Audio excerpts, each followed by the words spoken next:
Les ronds-points sont un moyen pratique pour organiser la circulation dans les intersections. Pour les conducteurs, en moyenne, ils offrent plus de mobilité et plus de sécurité. Mais s'ils sont mal utilisés, ils peuvent conduire à des situations tendues entre les usagers et donc aussi à des accidents. Voici nos conseils pour éviter tout cela.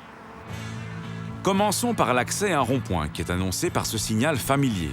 À l'annonce d'un rond-point, il est important de modérer fortement son allure de manière à pouvoir s'arrêter le cas échéant, car l'accès à un rond-point est précédé d'un céder-le-passage et dans de rares cas d'un stop. Vous n'avez donc jamais la priorité pour accéder à un rond-point par rapport aux véhicules qui y circulent déjà, quelle que soit la bande sur laquelle ils se trouvent. Bref, à l'approche d'un rond-point, on freine, on rétrograde, on contrôle en gardant le pied sur le frein et on prend la décision de s'engager ou non quelques mètres avant le rond-point. Rappelons que l'usage des clignotants n'est pas requis pour entrer dans un rond-point, mais il l'est pour changer de bande ou pour sortir du rond-point. Quelle bande choisir si le rond-point en comporte plusieurs ? Vous pouvez bien entendu choisir de rester sur la bande de droite, quelle que soit la sortie que vous allez prendre. Par contre, entrer sur le rond-point par une bande située plus à gauche n'est recommandé que si et seulement si vous prenez une sortie située sur votre gauche par rapport à votre axe d'entrée. Beaucoup de conducteurs entrent sur la bande de gauche pour sortir à midi dans un rond-point, ce qui provoque des situations tendues et des accidents avec des conducteurs qui circulent sur la bande de droite et ne quittent pas le rond-point au même endroit. Rappelons aussi qu'il faut au préalable serrer à droite avant de sortir d'un rond-point. Même s'il y a deux bandes en sortie de rond-point, vous devez donc manœuvrer au préalable pour vous retrouver sur la bande de droite et seulement ensuite vous pouvez quitter le rond-point.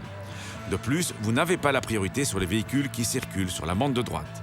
Voilà pourquoi entrer par la gauche dans un rond-point nécessite d'avoir le temps de se rabattre en douceur et ce n'est aisément réalisable que si on quitte le rond-point à gauche de son axe d'entrée. Petit mot à propos des usagers faibles. Au moment d'accéder à un rond-point, dites-vous bien que des deux roues peuvent être masquées par le montant gauche du pare-brise. Une raison de plus pour être attentif et rouler à vitesse modérée. Dans un rond-point, notez que les cyclistes ne sont pas obligés de serrer à droite, mais peuvent occuper la place de leur choix. En ne serrant pas tout à droite dans les ronds-points, les cyclistes sont plus visibles et risquent moins de se faire couper la route par les autres conducteurs.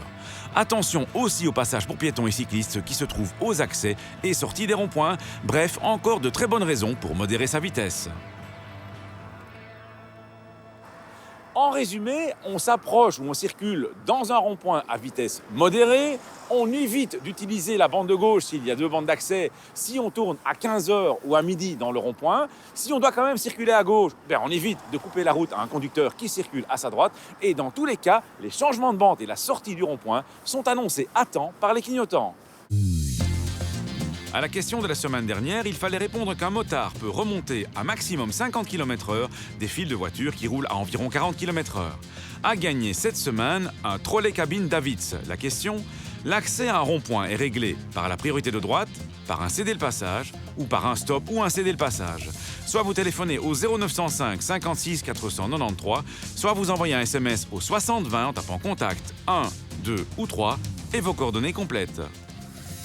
Le système de la tirette est-il d'application pour entrer dans un rond-point encombré ? La réponse est non.